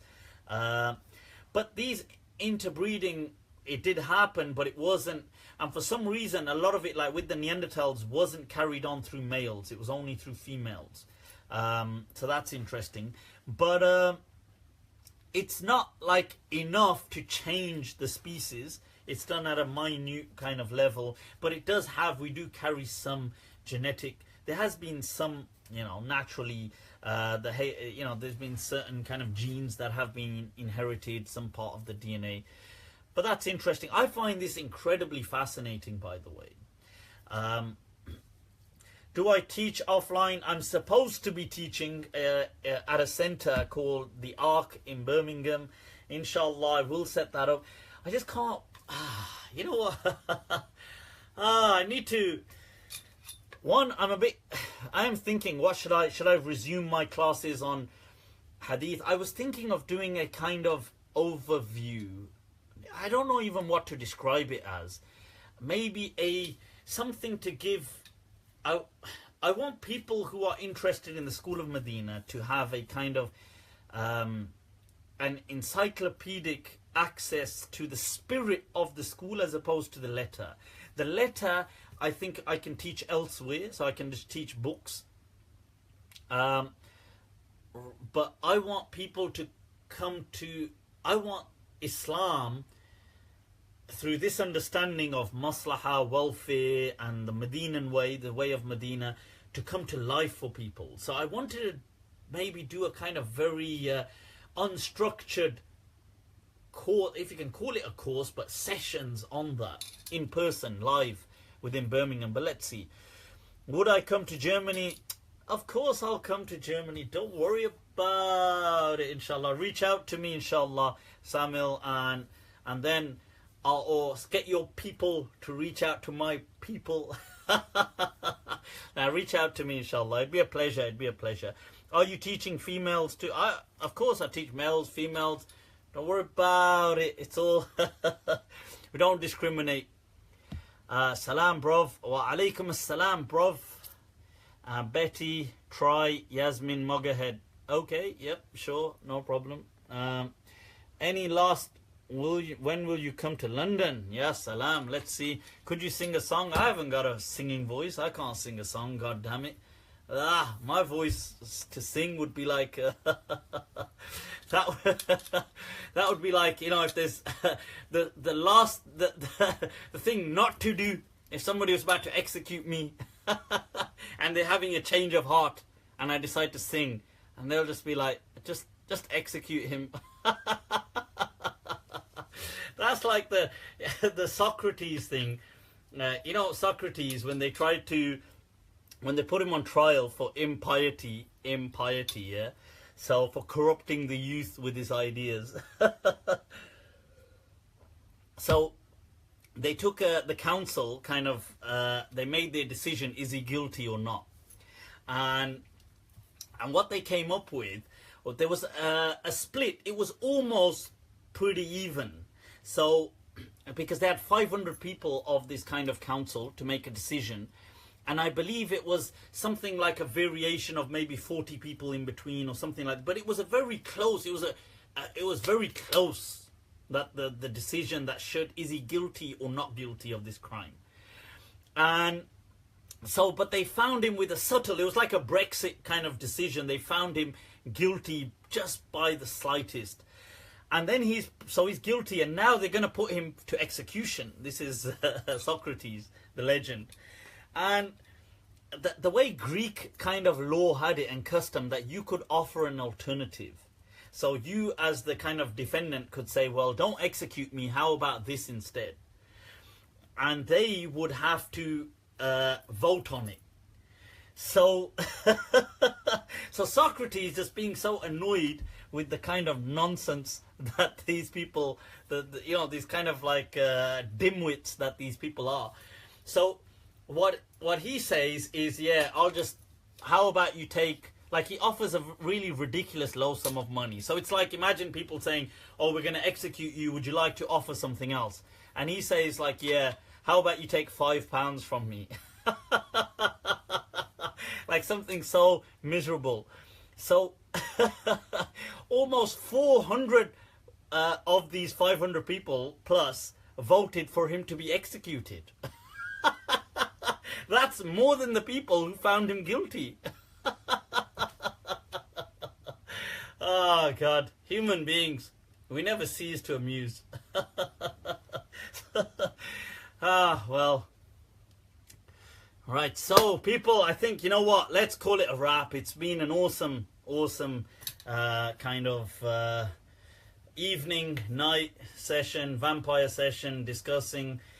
Take it easy. I'm trying to get my video on to do with magic out before Halloween, but it may, Halloween, I take it, is it Tuesday, next Tuesday? So it'll be just before that, probably Monday, let's see. So it's a video on magic and the fact that it has no reality within Islam. So look out for that, inshallah. I'd like you all to, inshallah, make sure that you do like my just another hypocrite. Vah. Right, just another hypocrite. Well, thank you. Right, so I'd like you all to, inshallah, like my page, like both my public and my private page. I mean, what I mean by that is the two pages I've got. and share it, get it out there. If you like my videos, like it, leave a positive comment. Yeah, don't hold back, people.